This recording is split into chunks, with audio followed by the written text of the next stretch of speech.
झालंच होतं म्हणजे? काय झालं माई, मी ना गोड गोड बोलून त्या ताराला आपल्या बाजूने वळवून घेतलंच होतं. अहो ती येणार बी होती माझ्यासोबत, म्हणजे असा हात धरून निघणार. तेवढ्यात तुमचे ते टुमंतराव, अहो तुमचे हजबंड ते टपकले ना तिथं. सुमंत हा का आलाय आमच्या आयुष्यात परत? बरा गेला होता ना. मला ना वाटलंच होतं की हा माझ्या आयुष्यात राहिला ना तर माझ्यावर ही वेळ कधी ना कधी येईलच.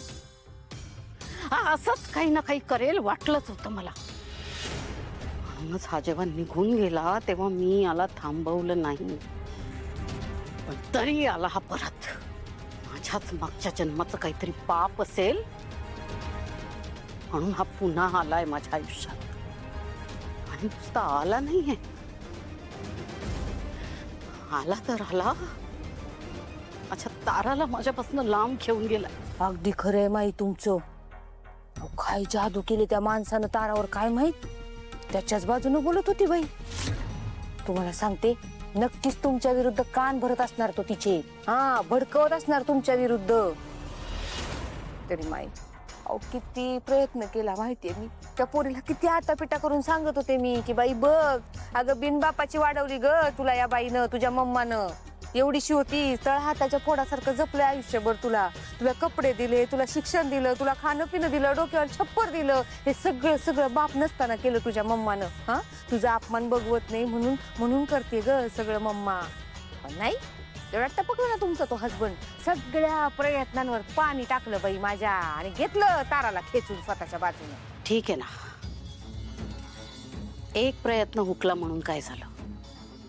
आपण प्रयत्न करत राहायचं सतत. जयंती रात्र वैऱ्याची आहे, कारण आता आपला सामना कोणा एकाशी नाहीये, अख्ख्या लांडग्यांच्या फौजेशी आहे. कळतंय ना? या सगळ्या भेकड लांडग्यांनी एकत्र येऊन या वाघिणीला घेरलंय काय? ठीक आहे, मग ही जखमी वाघीण पण दाखवून देईल की यांची लायकी काय आहे. खरंय माई तुमचं. लय डेंजर माणसं आहेत बाई ही.